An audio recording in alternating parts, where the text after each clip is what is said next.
Hi there, J3 here and welcome back. In this video, I'll be sharing with you my personal journey to entrepreneurship, where in 2010, I was earning 18,000 pesos a month from my job, and by 2013, my business was already earning more than my salary. Today, business is doing very well, but I'd like to focus on those 3 years from 2010 to 2013, the transition period, because I think that's where the most personal transformation is needed to make that shift from employee to entrepreneur.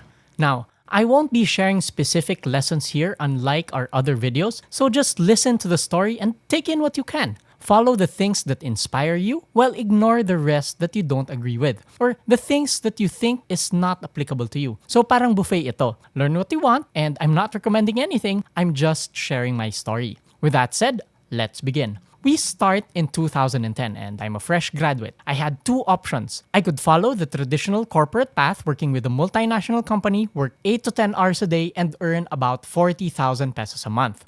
Or I could teach. My salary would be half, just 18,000 pesos a month, but I would have more time for myself. So I chose to teach instead since I valued my time more than the actual salary because my end goal anyway was to start my own business. It wasn't to move up in the corporate ladder. I preferred to jump right in and get as much hands-on business experience that I could. Now, of course, every business needs some form of capital and 18,000 pesos a month isn't much. That's why during those times, todo tipid ako lagi. Even though I had no business idea yet, I saved as much money as I could and I joined as many rackets as I could. So while my batchmates were taking their vacations abroad, enjoying their big salaries, I was happily eating 2 turons with langka for lunch to save money. So, with the rest of the stories, if you're wondering, J3, where did you get the money? I got it from saving by just eating 2 turons every day for lunch. The first business that I tried to set up was in building iPhone applications. This was way back in late 2010 when the iPhone App Store was just starting to boom. The opportunity was simple. Build simple apps and sell them at 99 cents a piece to the millions of iPhone users. It was simple. So I pursued this business with my high school friend and here were our numbers for the business. First was that we bought a comprehensive training program for $997, about 45,000 pesos, where we learned how to build apps without any programming experience. This course taught us how to outsource the app code, the designs, everything, and we just had to manage it. Now, the cost of app development, that cost us around 100,000 pesos. We hired a guy from across the globe to build the app through Odesk. For our graphic designer, we again hired from Odesk, but this time she was a Filipina, and we were paying them by the hour. And over a 3-week period, we had spent roughly 100,000 pesos. Then the app was submitted to the App Store, but it was rejected due to some technical reasons. So we had to fix that, incurring another 25,000 pesos. Total development expenses, 125,000 pesos. Now we had our app ready and we were ready to launch. We launched the app and within its first 2 weeks, we got 45 downloads. 45 downloads at 99 cents a piece is $44.55. Apple then takes a 30% cut, reducing it down to $32 or 1,400 pesos. So, in total, our expenses, 160,000 pesos. Our income, 1,400 pesos. It was a major failure. Now, in hindsight, I was playing in a game that I could never win. Strengths related to app development, I had none. I thought that, I could just run it because I was a business-minded person anyway. Passion. Here's a fun fact. Me and my partner didn't even own iPhones. And personally though, I thought of the App Store as just a waste of money. But here I was trying to build an app and make money from it when even I was not part of the target market. So it didn't add any value. Resources. Well, both of us, me and my partner, had no experience in developing apps, no experience in coding, no experience in making designs, minimal experience in marketing. So when it came down to our resources, our experiences, we had none. Then finally, the opportunity. Oh, the opportunity was definitely there. We knew that tons of money was being made in the iPhone app development business, and our eyes were focused on making a lot of easy money. This was failure number 1. We'll go through the rest of the failures in less detail now.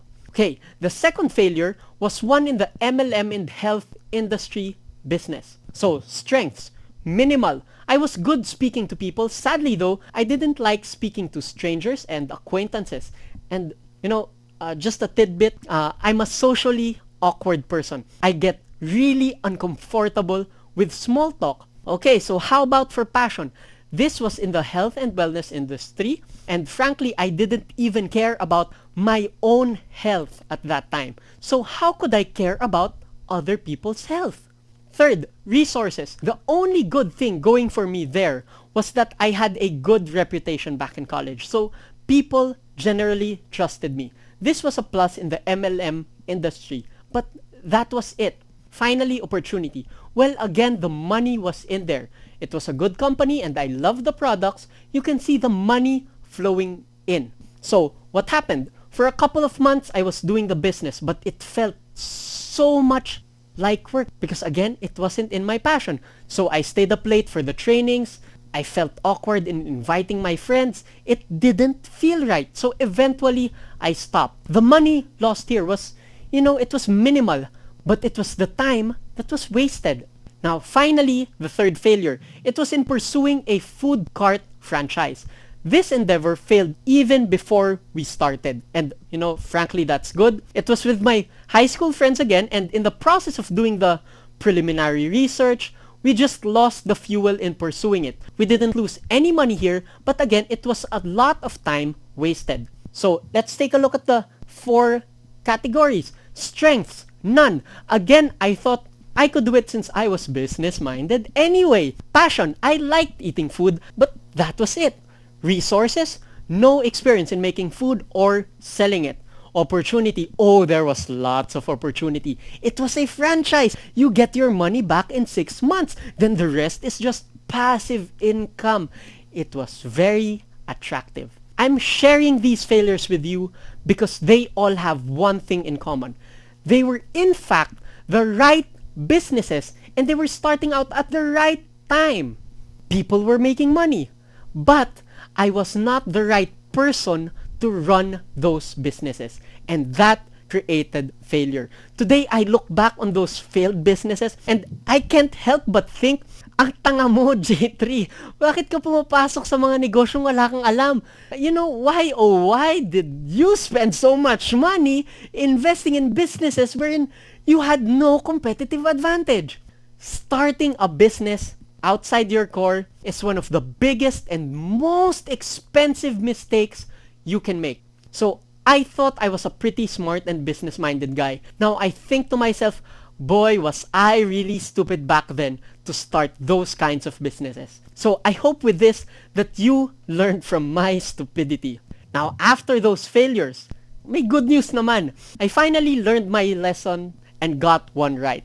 This was when I created the website stockmarketforpinoys.com. It was a website that teaches Filipinos how to invest in the stock market. I started this September of 2012, and 6 months later, it's already earning an automatic income of around 10,000 pesos per month. And that amount, it's growing. The income is steadily growing, and I don't have to spend that much on marketing. And yet the business is growing. So in hindsight, there were so many reasons why this was the right business for me. It was in my sweet spot. Strengths. I'm good with analyzing, simplifying, and presenting stuff. Presenting the big picture, then drilling down to the details. I also think of myself as highly inspirational. Number 2, passion. I love the topic of money. I read my first finance book when I was still in high school. Since then, I've read a ton of other books about personal finance and investing. Number 3, resources. My first job out of college was a teacher, so I could readily teach. I was a great speaker and I had experience in investing. Then, the opportunity was there since no one was teaching how to invest in the stock market in a very clear and understandable way. So with regard to the amount of money to be made, I just knew that there was money there, so I pursued it. Now, here's how working on stock market for Pinoys felt like. It rarely felt like work. Each time I was writing a new article, creating a new video, I was having a lot of fun. It was challenging since it was the first time I was doing it, but it was good challenging. It was not the kind of challenging wherein, you wanted it to be over, yung sana matapos na to.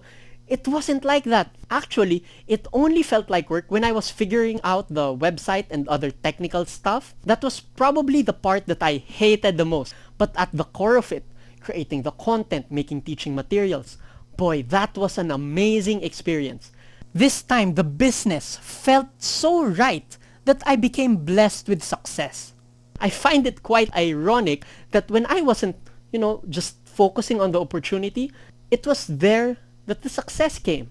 And from that point on, the focus was just to keep growing the online education business. Instead of only teaching people about stocks, we ventured into different areas of financial literacy and partnering with other experts. But we're staying true to our sweet spot. I'm very passionate about financial literacy and I teach well. So with every new course or program that we release, we do just that. We play where we can win. And that's it for my story on the transition from employment to entrepreneurship. I sincerely hope that it was helpful to you. Now, in the next video, we're going to wrap up all the lessons in the stage of security. See you there.